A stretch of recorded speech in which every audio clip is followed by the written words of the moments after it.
So, Leah Shahum is a proven senior executive with more than a decade of experience leading one of San Francisco's most effective and results-driven, and I would also say iconic nonprofit organizations, and that is the SF Bike Coalition.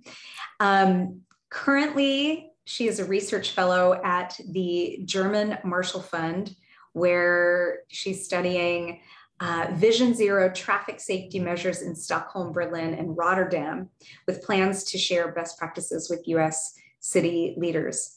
And I really believe this is not anything that Leah told me, but from my observations, I've known, Leah, how long have I known you? Like 15 years 15 or more? Years? Probably. Something like that. It's been a while, yeah. So just in my observations of you, both in the community and in our circles of friends, I really see your superpower is getting people to engage. And really, I see that you do this by leading from the heart. You're just this incredibly heart-centered leader. And your ability to make people feel valued is really a hallmark to how you operate in the world. And it's one of the reasons why I think you managed to get so much shit done. You're just like so prolific and get so much done. So it's really my pleasure to be able to interview you today and talk with you about your journey and your path. So thank you. Thank you so much. Yeah, you're welcome. So I mean, you've had this incredible success with the San Francisco Bike Coalition. You increased ridership by 96% over 7 years. Now you're the executive director at Vision Zero Network, where the goal there is to eliminate traffic fatalities in the US in general. So I'm curious, you've got this transportation thread running throughout your career. Can you tell us a little bit about why transportation, how you got there? Yeah, great question. It definitely was not an obvious or direct path. Nothing I planned or foresaw, when you're little and think about what you want to do when you grow up or studying in college. I really did fall into it, and I'm so grateful for that. I moved from suburban Florida to San Francisco and thought, I don't need a car. I don't want a car. It's, I'm in a big city now. And at that time, transit was really, really kind of suffering. It was not an easy way to get around. So I started bicycling.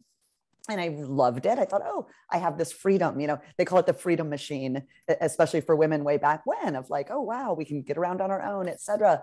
And I felt like that in this brand new city. I was exploring things and loving it and loving it. And at the same time, feeling frankly threatened physically. And by that, really, unsafe on the roads and thinking, well, this doesn't seem right. Kind of fell into, and again, really met some great folks who were at the San Francisco Bicycle Coalition.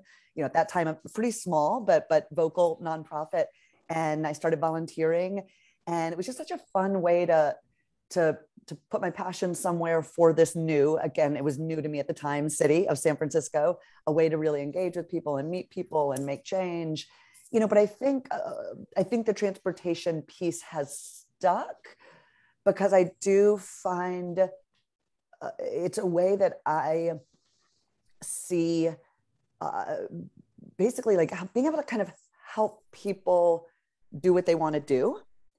It's kind of an indirect way, right? It's not like a direct service of, like helping people, with job services or, kind of help get out of poverty or, certain services are like really, really critically, directly important, but realizing like to do anything, you've got to get there, right? And it's always appealed to me of like, this kind of, I don't want to say hidden, but it's like this not little, but an indirect important thing that we don't think about that much. But I was really feeling when I got to San Francisco, like, people don't just like jump in a car and get around here. That's cool. I like that. And yet that should be easy. But, being a woman biking at night, I shouldn't feel extra scared. And that really, frankly, frustrated me. So I think I kind of, again, maybe channeled my own frustrations about feeling penned in on something into this world of like, well, let's help other people get around safer and more comfortably and however they want to. And obviously there's all the other benefits of, more biking, less driving in terms of environment and, just damage to our communities and such. But really it was kind of in the beginning, it was kind of a selfish thing of like, I just want to be able to get around. Why can't I get around safely? Yeah. Mm-hmm. And what strikes me is that a lot of people, I'm sure, felt that. They felt frustrated. I was one of those people when I moved to San Francisco in 2002, and I didn't have a car for 10 years. And I rode my bike around and I got hit by a car and, like all the things happened. But that frustration for me didn't turn into leadership. There was no way I was taking that on. So I'm curious, like, what was it for you? What was that tipping point, or why did you choose this as like, I'm going to run with this for a long time? Because this has become like your mission. It is my passion. I mean, again, nothing I could have foresaw. It's interesting. In college, I didn't study journalism because we didn't have a journalism program, but I wanted to be a journalist. And I thought, oh yeah, I love covering. I love writing. I like writing, and I love like covering what people are doing. It's so interesting, right? And I actually came out to San Francisco for an internship at a magazine. It was completely Mother Jones, right? Mother Jones, that's right. Yeah. Mother Jones magazine, still around today, super lefty liberal magazine. Got no pay at all, but loved doing it. It was an internship. It was great. Turned into a fellowship. But while I was there, it hit me, being in this very interesting and vibrant city, to be like, oh, I'm writing about people doing interesting things, which is interesting, but it's like a one place removed interesting. You know what I mean? It's still important, but it's like, oh, I'm watching people be interesting and talking about them being interesting, but like, oh, people are doing interesting things. People are making change. And I had never like felt this sense of like, oh, I could be a person like that. And it wasn't this conscious. I want to be honest. It wasn't like, ta-da.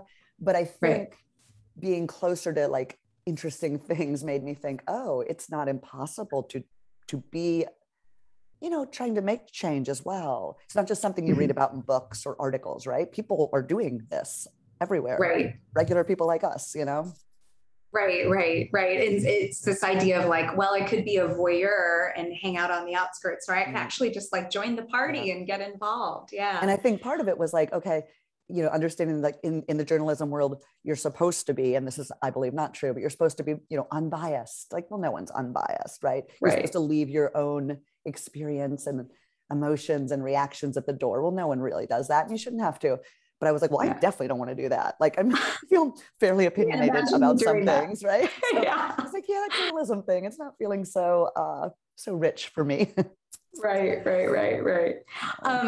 So again, when I moved to San Francisco, I remember hearing about the Bike Coalition, and like there were these little bumper stickers that went on the bike, and there were little pop-up tents that would go up, and there was biking day and all the stuff. And I remember being really intrigued, and I am generally not a joiner. I'm always the one hanging out on the side, checking everything out. But I joined the SF Bike Coalition and I paid the dues. And reflecting on that now, it's something that I don't take that lightly because of my history and just how I operate. I know myself. But I mean, you've had incredible traction, success with getting people to engage. So just some numbers. You grew dues paying membership by 300% to 10,000 people. You engaged the volunteer base to 12,000 hours annually. I think I even volunteered. And that was before I knew you. Yeah. And so I'm just curious, because so much of what we talk about with leadership is it's getting people to stand up and do something. And I'm curious what has worked for you in that respect? Yeah, great question. I think I appreciated so much, again, this is going to sound very kind of like self-focused, but in the beginning, I appreciated, and that's a good thing. Let me pause and say, it's not a bad thing to say, how did this work for me? But when I, again, got involved with the Bike Coalition, it felt so amazing to be part of a community. When you're younger, I mean, you're like on teams, right? You're on the soccer team, or you're part of the blank, or you're in the chess club. You have this community, and there's a world, especially for young people in America, where that's more kind of managed and easy to do for many. But then when you get older, you're like, okay, well, now I have my work and I have my maybe relationships and family. Look, that's great. But like, I want other things, right? But I don't know. I'm not part of a running club. I'm not like that kind of, active person that way. So it really did feel like, here's this group of people that cared about their city. And I was about to say like-minded, but I wouldn't necessarily, I don't know if we're like-minded necessarily, like, politically or socially or such. It's not like we were doing those things together, but it was like, oh, these people are doing this. And I found I was doing it because I want this place we live in to be better, because we care about being here and we care about this bigger thing. Right. So I think for a lot, and this is also like, obviously us, growing up of like the environmental movement and such. And I care a lot about the environment, but it also felt very far off. Or, and this is kind of a little bit embarrassing to say, but be like, oh, what could we do about the environment? That's so big. Now we know we should do a lot more. And it was a long time ago. Yeah. It was a long time ago, right? And we were just like learning all this. But in this idea of like, oh, on this street, people should be able to get to school and to work safely. And then next thing you know, though it took years, here's a safe, wonderful bike lane. And it sounds so small and simple, and it should have been simple, but it never was.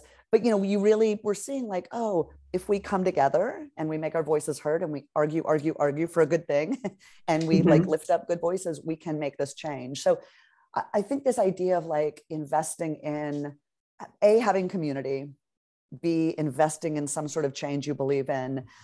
I felt that, and I was thrilled by that. And it brought back this sense of like possibility and wonder for me.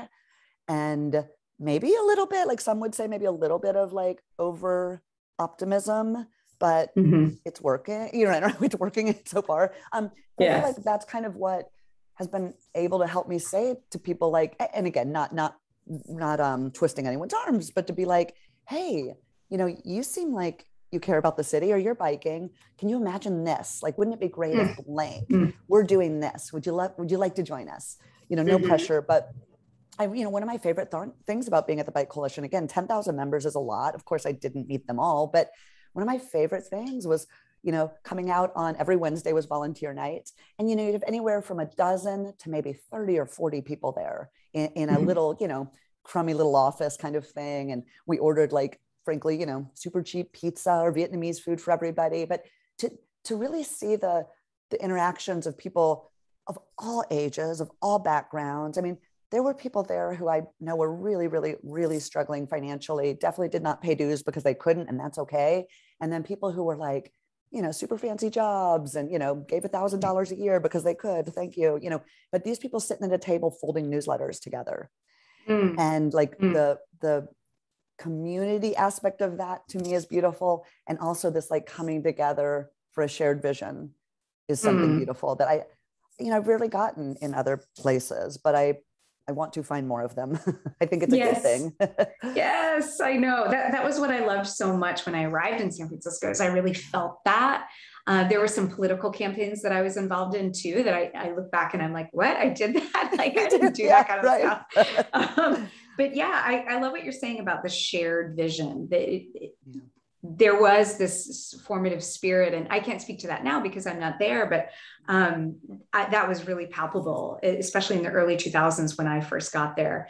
And I love what you're saying about a couple of phrases you used right now is like, well, can you imagine this? Or like, imagine we had this. So literally you're painting a picture of something different than what is there now. And that is something, I mean, I work coaching in leadership communications, and that is something that is always kind of like, you have to, well, you don't always have to do that, but usually people who are getting coaching, they need that language. Can you imagine this? Imagine we did this, right? It's like painting that picture of a better world, a better future, a better tomorrow. And it seems like that was just really natural to you in that role.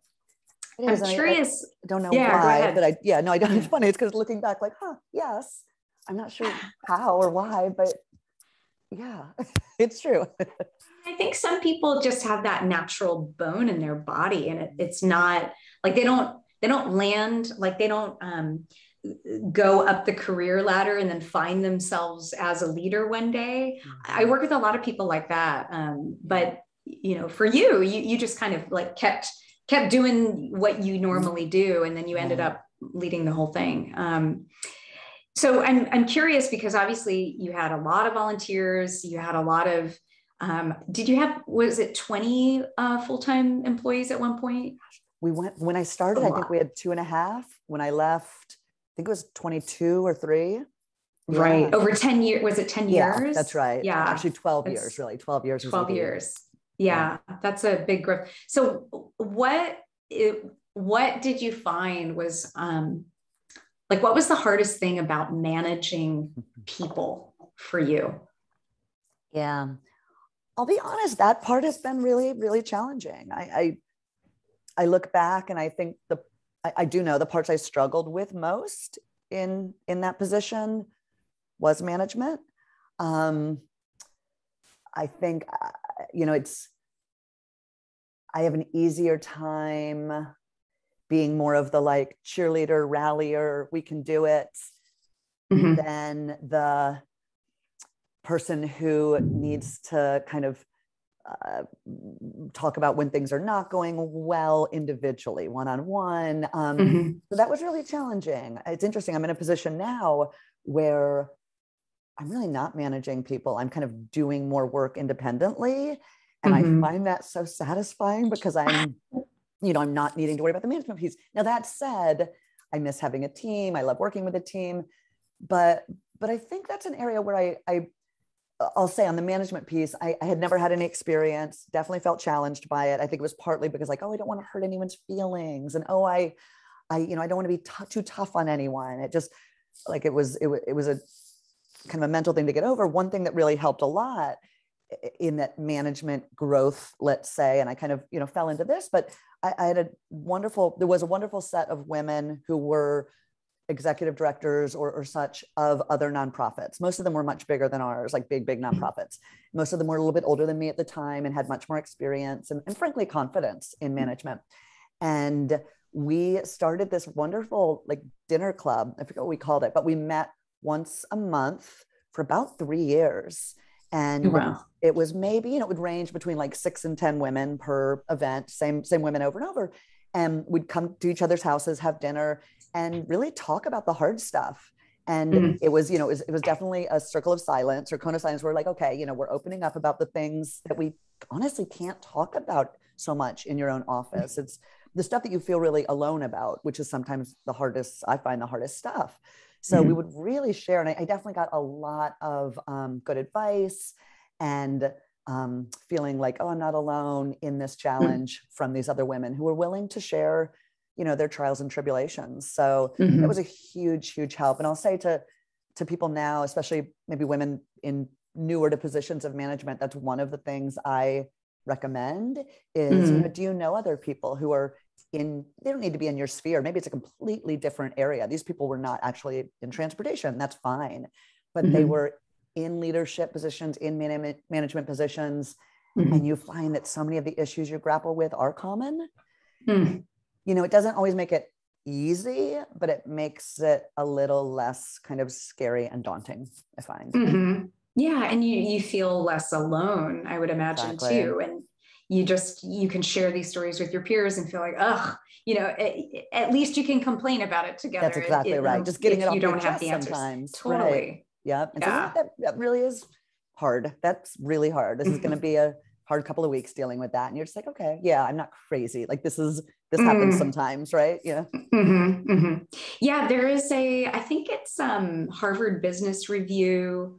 It might've been a study that they did, but they said that women especially need that close circle of peers in order to find success in leadership roles. And I think what it is that the nature of women to be relational and just that we need to share these experiences to feel seen and heard and validated in some of our opinions. Men, aren't generally like that. So it's helpful to have those groups around you and be able to voice things that come up. What do you wish you had known sooner about being a woman in a leadership role? Great question. You know, I think knowing, recognizing, and being okay with the fact that we all get it wrong sometimes, you know, and not holding back your voice or your maybe, you know, kind of ownership of an issue or stance on an issue till you get it perfect, right? But, you know, a lot of people aren't doing that. They're just putting themselves out there. Now, that said, you know, you want to be, you know, well prepared and, you know, well educated and do the work you need to do. But, you know, I think more and more, certainly I've grown more comfortable saying, you know, I'm really not sure about this. I want to be honest, I'm not sure, but let me just put this idea out there, you know, and in a humble way, and that's honest, of like, I don't know this answer, but, you know, we're talking about this, and let me give my opinion, or let's start here, and not waiting until, you know, I felt 100% confident in something. I think that has moved things further. I feel like people appreciate it, you know, and I'll say this isn't exactly what you're asking, but I do feel like something I often bring to a conversation is that humility to say, you know, this is really hard. I'm not sure we're going to get this today, but, you know, or this is not my area of expertise. I really, you know, I'm not sure I'm the best person here, but let me share this. And then you see other people open up more about something, and it's like, okay, we're just having a conversation, you know? So I think to get to that point sooner of like, you know, expertise is nice. I mean, it's important in some areas, of course, but often it's being able to like nurture conversation and ideas. And I feel like, you know, that's a skill in and of itself, and a value, I should say, a value that you can bring to people versus like, I'm going to go become an expert in this thing and be the one speaking authoritatively. Like, okay, we need those people too, but we don't need all those people. Like, they don't all need to be that, you know? Right. Well, and I'm wondering if you have the majority of your experience in the nonprofit sector. I work with a lot of women who are in the corporate world, and I feel like there would be pushback against that from a lot of the women I work with. I would say, well, you know, if you said something like, I'm not sure about this, but like if you couch, I wonder how that would fly in a corporate setting. Do you think there's a difference in the nonprofit versus the corporate world and how you bring up ideas and, like you said, nurture conversations? Yeah, I can imagine it is different. That's a great question. I'll be honest, I've spent my whole career in the nonprofit world. And I imagine it would be very different. And I bet some of the tensions that one feels as a woman are likely much more defined or explicit. Yeah, good point. And I think, you know, there's a good chance though, again, I'm speaking from outside, but to say, you know, okay, how do you find other allies, you know, other women within that world, or people, you know, it could be men as well, but just be able to, you know, kind of build those relationships where you are able to kind of support each other in being more vocal, even if you're not, again, the pro in the room on something. Right. Almost having like a team whose goal is to nurture conversations versus just having this definitive, this is what I know and this is the way it is. It's challenging to, I mean, like you're saying, it's this idea of humility. And I think it can feel very vulnerable to have humility in a professional setting where you're getting paid to have an opinion, be the expert, things like that. So, and good point. You know, I'll say, you know, it's interesting when you said those words back to me of, you know, that I just said, there's probably a thin line. It depends on your situation and the group you're with, et cetera. A thin line between humility and maybe, you know, I don't want to say self-defacing, that's too strong a word, but, you know, maybe lack of confidence, right? Right. So it is, you know, I do want to kind of maybe, flag that to say, you know, do I think we should be, you know, less than confident in the conversations? If we are confident, no. and it's interesting that, yeah, how do you kind of walk that line of like, let me be really open and, you know, invite more conversation in a way that hopefully helps others, and not seem like we're kind of ceding the floor, so to speak, to other people who are more, you know, better positioned because they are men or they have been doing it longer or whatever the issue may be. Mm-hmm. So Yeah. it's a real tension. Yeah. Yeah. I think it's delicate. It's one of the things I hear a lot is, you know, how do I even get my voice in, let alone to be able to say, I'm not sure about this, but like you can't even say that because it's all this talking all the time. Good point. Have you ever been in that situation where you really had to, whoops, is that a phone call? Is that my phone? So old school, Rebecca. Oh, that was unexpected. It was Illinois, but I told Illinois that I'm not available right now. Have you ever been in a situation where it was you and maybe you weren't so sure about your contribution to the conversation and you didn't feel comfortable voicing it and I don't know, has that ever happened to you? We didn't talk about that before this call, so I'm throwing this on you a little bit. But I mean, I'm certain it has, you know, there have been many times I'm, you know, maybe not confident of kind of what's going on in the room. Well, it's interesting. I'll say this. Maybe the most recent and fresh example I can think of is when I started this, I say new nonprofit, but when I started the Vision Zero Network, which is now 6 years old, but it's a national effort, right? So it's literally, you know, working with cities across the country. Well, my experience had been in San Francisco, you know, granted a big, interesting city, but only one city. And now I'm talking to people in Orlando, Florida, and Durham, North Carolina, and, you know, Minneapolis, et cetera. And even more maybe challenging, but exciting, but especially challenging was I was being invited like right off the bat. It was interesting, way quicker than I thought. Like within the first few months, I was being invited to Washington, D.C. to like join these national groups working on traffic safety at the federal level.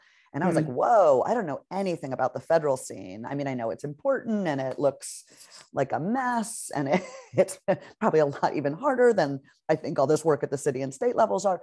Anyways, I was being invited in and you know, and I remember very well the first in-person meeting, sitting in a big kind of fancy boardroom at this international group of, you know, transportation folks, and, you know, look around the table, and it's a lot of very established seeming groups and people, very, I would say, male and white dominated, and people who've been doing it for decades. You know, so as we're introducing ourselves, somebody would be like, you know, well, I was the director of this federal agency, and now I'm running this. And they're just going around the room and they're rattling off these acronyms that I have no idea. I'm like writing them down to look them up. You know, now of course I'm weirdly rattling them off. But in this first meeting, I'm like, what am I doing here? What am I, you know, I'm going to say what I'm doing, but why in the world, like, was this a mistake that they invited me?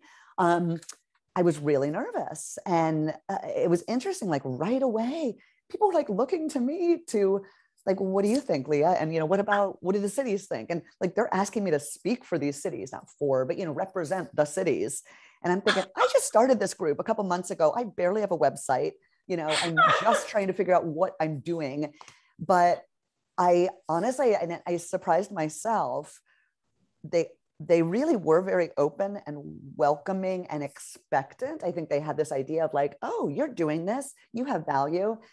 We care about what the cities are doing. So I just kind of stepped into it and was like, yeah. You know, I just answered the questions the best I could. When I didn't know something, I was honest of like, got to be honest with you. I'm the new kid on the block. I'm not sure what that acronym means, but let me tell you what I think about blank, blank, blank.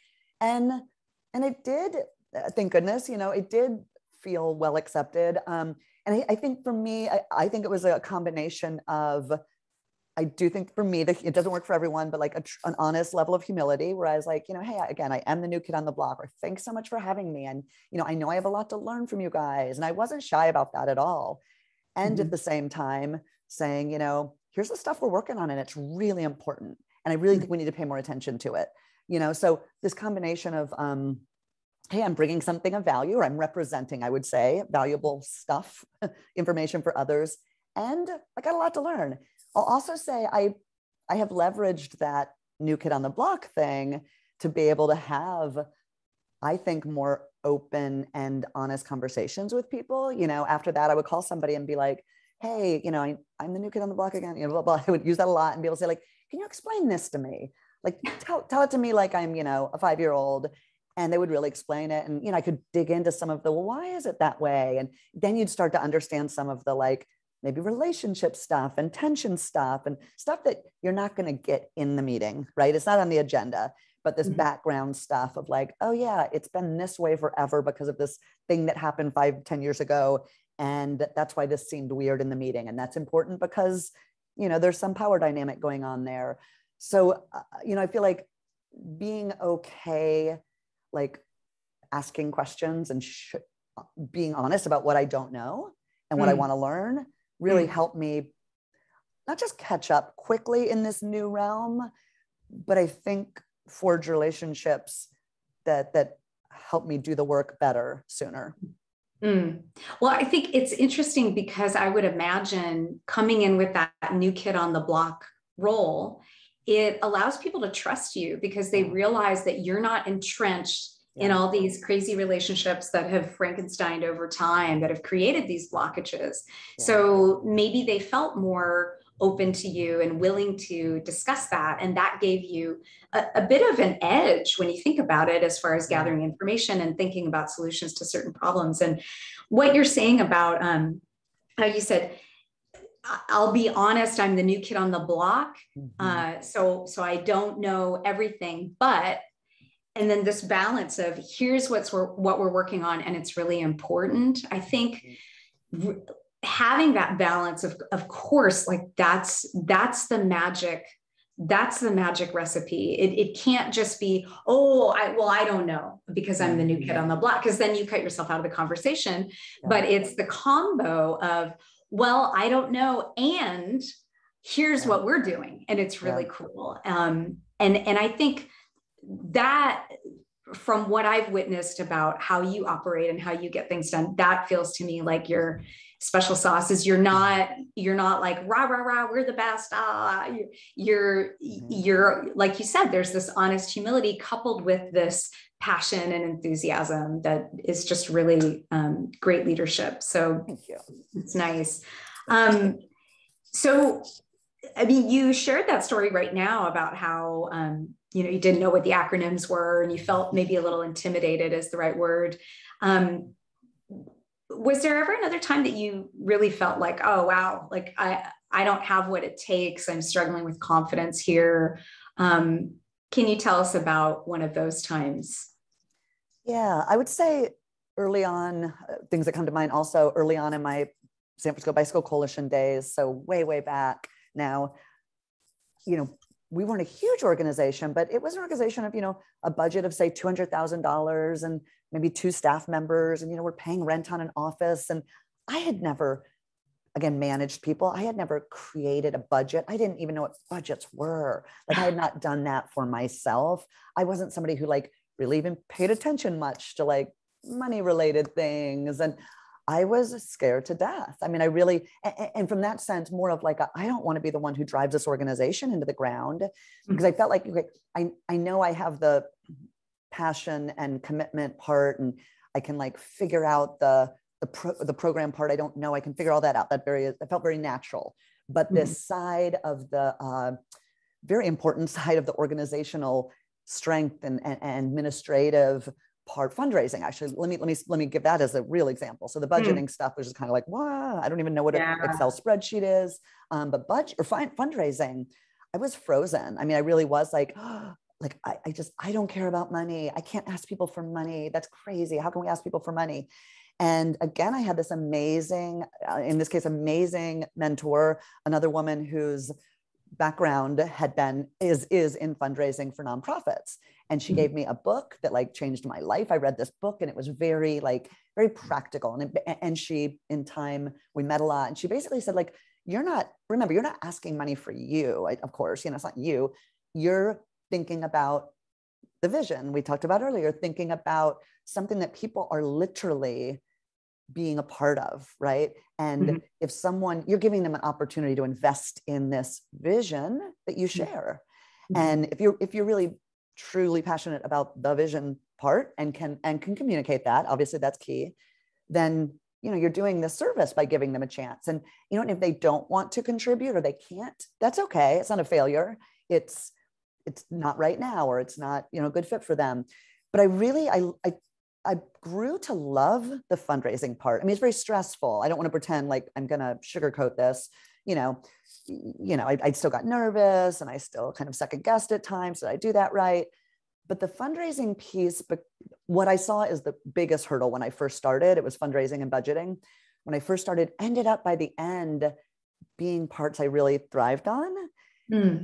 And I wouldn't say I was, the best at them, but I did learn to do them with confidence and like find out that I could, I could do it. And then B, that I did have skills there I wouldn't have thought I had. But again, that was through people helping.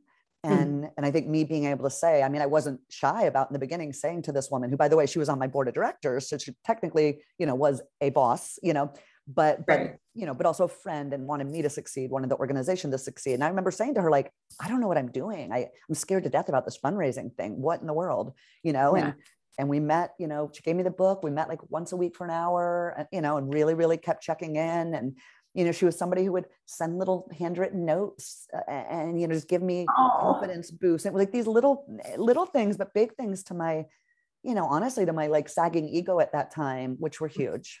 So I thank her a lot. It's so important to have mentorship. And I think we forget that. Do you have a mentor now? It's a great question. I feel like I don't actively so much. I think I have great people from the past who I stay in touch with now, but not in an active way. And I miss that. Yeah. So not so much right now. Yeah. It's How an important. Yeah. I have a couple of close friends who they're kind of mentors and they don't know it. Yeah, that happens. Like, hey, I've got a question for you. Right. I definitely rely on my friends a lot, but it's not this formalized relationship. Right. So, yeah. I'm curious, and then let's get into, I want to ask if Catherine has any questions. So, obviously we started this group because we talk about communication skills and leadership communication skills. And I'm curious, what's the biggest lesson you've learned about really how to communicate so people take you seriously? I mean, you talked a lot about this honest humility, and we talked about having passion and enthusiasm that go hand in hand with that. What else would you say have you learned about really getting people to listen when you have a message? Yeah. I learned a little trial by fire, and it was more through some media training. And I was in a position where I was suddenly talking with media, and I had no experience with that and was definitely daunted by that. Right. And this is back in the day where you had more TV cameras and, granted, we do have media still, but it was more of the traditional media where it's, the reporter sticking a microphone in your face than it was like gigantic camera. That's like giant camera, right? And you're like, oh, what do I look like? Like, is that my voice? Is a different thing than like today where everyone kind of gets their voice out via Twitter and other ways. So it was intimidating, but also, again, I had some amazing people help train me on the media stuff. But to move beyond media, I think I learned through that training and experience communication skills that have really helped in other ways too. It is, not be afraid of being repetitive, or maybe repetitive is not the right word, because you don't want to sound like a broken record literally, but it's okay to, if you have know what your main point is, and say it different ways, bring it home, say it in the beginning and then say it at the end. I really see how that emphasis on your key message is key. Especially in today's day and world, or days, it's so, your information overload at times. And I think we can't be too focused. If there's really the kernel you want to get across, make that clear. You know, you don't need to talk to like, you know, tell a million stories. That's okay. Telling stories is key, but to really keep coming back to, you know, what I want to emphasize is, you know, and not be shy about it. Maybe another piece is that story piece. I mean, I think I've learned a lot from my work with Vision Zero Network to really be marrying kind of data / fact with storytelling and really trying to help other people do that too, right? There's going to be some people who really want those numbers, you know, how many people are dying on our streets and what can we do about it? And what do studies show about what's effective? That is really important. It's critical. And it's going to be better understood and received, I believe, if you're really sharing that with, coupling that with, you know, stories of, you know, we have, you know, X number of people dying each year, say in San Francisco, and, you know, X number across the nation. And what we see is it's disproportionately people of color, people in low income communities, people walking and biking, children, seniors, you know, and then to be able to share, like, we know that neighborhoods like the Tenderloin in San Francisco, which is a lower income area, has been built in a way that funnels a lot of car traffic through and fast speed. So it's not surprising that people are being hit and killed there, especially people walking. So, you know, if I'm talking to, say, a San Francisco audience, to be able to share that. And maybe it's not literally a personal story, but it's bringing it back to kind of ground level of like, here's these numbers that may or may not mean something to you, but then here's the way that looks on the street. Or to be able to talk about people who've lost loved ones, you know. Right. Literally putting a face on the numbers. There was this great ad campaign in San Francisco. It was on the bus stops for a while, and I remember it was so striking. It was a picture of people walking across the street, and they were across a crosswalk, and they looked like ghosts.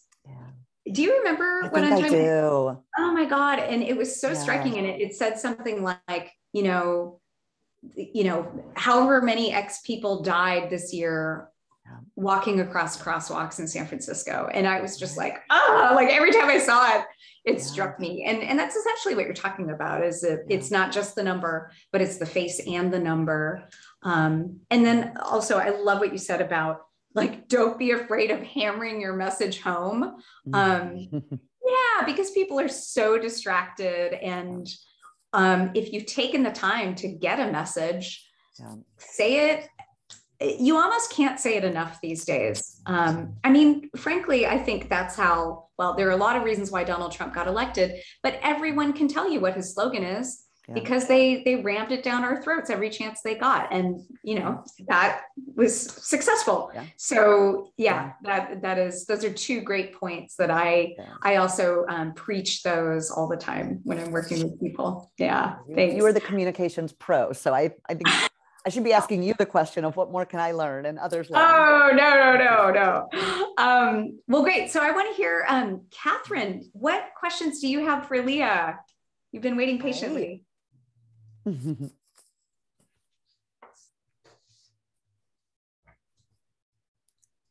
Catherine, you're muted. I don't know if you know.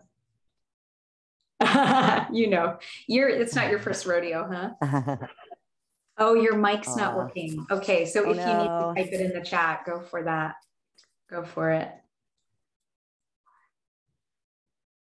Yeah.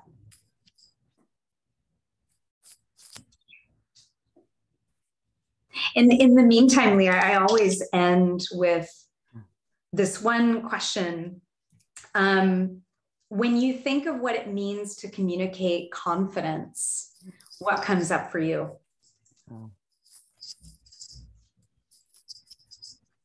You know, I think it's really speaking from the heart. You know, it's got to be true to you. You know, I couldn't go out and, I don't know, sell something I didn't believe in or advocate for something I believe in. Nobody could, right? But really being grounded in this is important, it's important to me. For me, it's important to me. It's important to other people. I'm going to get, batted down sometimes verbally or, other, like, this is going to be hard. You're going to get criticized. Sometimes you're going to fail. But to be really focused and kind of staying the course with your work. And to me, a huge part of my work is the communication of it, right? I'm not out building anything. I'm not creating anything physically or producing anything, physically. I'm really I am trying to change minds and hearts and behavior, and a big part of that is convincing people that something can be different. So, knowing that like I need to do that, I need to be able to share my own honest passion for something. And again, not being afraid to say it over and over and over again. Yeah, really connecting to what's important to you and then voicing that. Sounds like what you're saying. Yeah, that's great. Thanks. All right. So Catherine says, what lessons have you learned in virtual communications? What advice would you give other women looking to grow their career? So 2 questions there. Yeah, the virtual communications, great question. I remember the first time I did, at least that I remember doing a big Zoom meeting or presenting, say on a forum with Zoom, and being so freaked out because I'm not, wasn't getting any reaction. And I was used to like, either being on a phone call with people, but being in person more. And it was like, oh, am I speaking into the wind? Is anyone out there? Right. So that has been hard. It's definitely been a different experience because I feel like I'm somebody that does, as you can probably tell, talk a lot with my hands and, kind of look for reaction and do a lot of crazy facial expressions. It's just my nature. So trying to think about like, how do I tone some of that down? And just know I can't count on other people to be like feeding off of. So do you feel like you have to tone down your facial expressions and gestures when you're virtually communicating? Good question. It's funny. I don't think I do a ton, but I find that maybe it's more of that kind of pause and response. What do you call it? Like a call and response feeling where in person, I do know, and I don't know if it's explicit, but I do know I'm kind of like, what do you guys think? Right. And I'll do the kind of like, huh? And like, yeah, right. And like, there's no one there. I mean, or usually because they don't have their screens on. So I think part of it has been this like affirmation or such from people in the room. And you can tell, like looking at their faces when like people are kind of like confused or like, heads nodding. And like, I feel like that does give me an extra energy that I've needed to now, find other ways to do, or just imagine them in my head. But yeah, no, I don't know. It's true. I probably haven't toned down the hands too much. I hope not. I love, it's way easier to understand people when they speak with their hands than if they're just like talking a head that's attached to the screen like that. Yeah. Jazz hands. Yeah. I think your other question was, what advice would you give other women looking to grow their career? I think for me, finding and developing really even very informal networks of other people willing to be really vulnerable about their challenges. And I've had 2 sets of women, different stages. One time was more of kind of a management, internal management and kind of organizational support network of women. And then the second group I had later, I worked with, it was women who were really helping each other develop their own careers. And it was interesting. So that second one was not about what are we doing in work right now? I mean, it might come up, but it was much more, and this was interesting and helpful to me. It was much more about what do you want personally? How are you feeling about your career? It was women who, a lot of us were in the midst of change or thinking we wanted to change. So it was partly about like, gosh, how do we literally shift channels? How do we kind of get back in the interview game? How do you have confidence to go out there and do something different? And that was really, really powerful because I found that I have no problem and I love advocating for and fundraising for the cause I believe in. I could do that all day and like never get tired of it, never really, get daunted by it. But when I was selling myself, Mm. and, you know, obviously, but you know, selling your own like skills and such, to be like, oh, I'm going to go out in the job market and talk about how great I am. I was petrified. Like, oh no, that is not what I do. But people would be like, oh, but you're, you know, you're such a good communicator and you've done all these good things. I'm like, yeah, but it's not about me. And I really, really isn't. And I can't switch my mind that way. So, you know, having these women to frankly, you know, build my own confidence and learn from, and they were very confident women. And I also I did hire a coach, a really great woman who helped me focus on the things that I was kind of avoiding. I'll be honest. This is again around job, career, or job change. I was kind of frozen in it because again, I was like, I haven't done this for myself. You know, I don't want to like go out and sell myself. And I felt like I was almost like cheating on my current job if I was looking for, or even thinking about something else, which is, you know, it really wasn't. It was just time for change for the organization and for me. So this coach really helped me have more structure and maybe focus on this is don't get caught up in this like it's about me thing.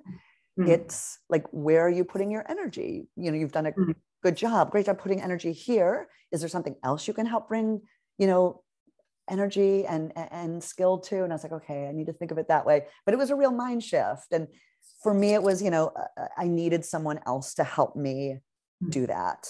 So not being afraid to find people to say, hey, this is hard. I need help with it. You know, whether you're paying a professional to help you or finding a circle of, you know, really wonderful confidants who are maybe in similar positions. I think that's helped more than anything else.